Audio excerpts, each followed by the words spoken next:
Welcome news স্পোর্টসে আপনাদের স্বাগত। লাল হলুদের ঝড়ে বিপক্ষের ঘুম ওড়ে, আইএসএল এর এই তারকা ডিফেন্ডারকে ইস্টবেঙ্গল চাইছে। প্লিজ এই চ্যানেলটিকে সাবস্ক্রাইব করুন, লাইক করুন ও শেয়ার করুন।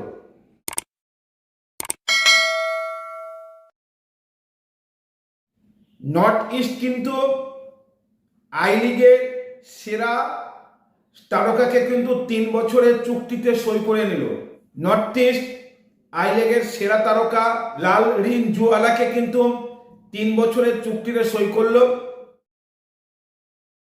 লাল রিন জুয়ালা কিন্তু আই লিগে 15টি গোল এবং 3টি অ্যাসিস্ট করেছে। মানে ভারতীয়দের মধ্যে তিনি কিন্তু আই লিগে সর্বাধিক গোলদাতা হয়েছে। এই লাল রিনকে কিন্তু আইএসএল এর অনেকগুলো দল টার্গেট করেছিল, তার মধ্যে কিন্তু নর্থ ইস্ট বাজিমাত করে দিল। এদিকে ইস্ট বেঙ্গল কিন্তু মানে গোলের পর গোল দিয়ে চলেছে, যাকে বলে একদম ঝড় তুলে দিয়েছে। ইস্ট বেঙ্গল যেমন বিদেশি ফুটবলারদের টার্গেট করেছে, তেমনি কিন্তু আই লিগ এবং আইএসএল এ যারা দাপিয়ে বেরিয়েছিলেন সেই সব প্লেয়ারদের টার্গেট করেছেন।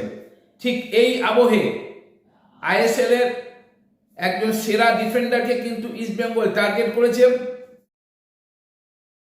তাকে আইএসএল এর অন্য দলগুলো টার্গেট করল।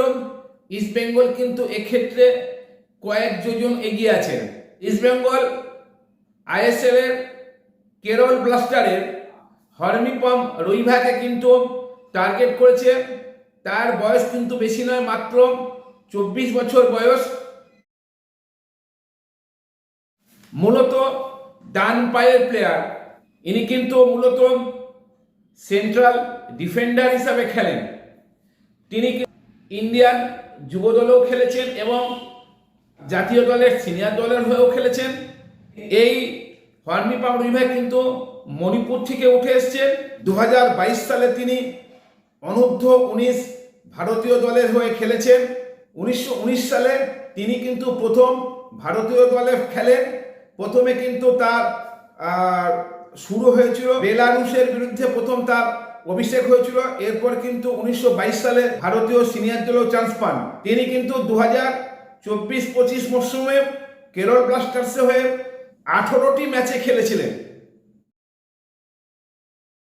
এবং তার কিন্তু 8টি হলুদ কার্ড থাকলেও সেকেন্ড ইয়েলো কার্ড হয়নি, মানে একটাও লাল কার্ড ছিল না।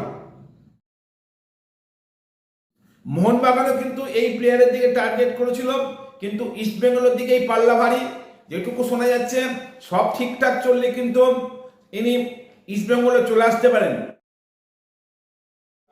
দলবদল শুরু হচ্ছে 9 জুন থেকে, আর মাত্র কিছুদিন অপেক্ষা, তারপরেই বোঝা যাবে হরমিপম রুইভা ইস্ট বেঙ্গল আসছেন কিনা। প্লিজ চ্যানেলটাকে সাবস্ক্রাইব করুন, লাইক করুন ও শেয়ার করুন।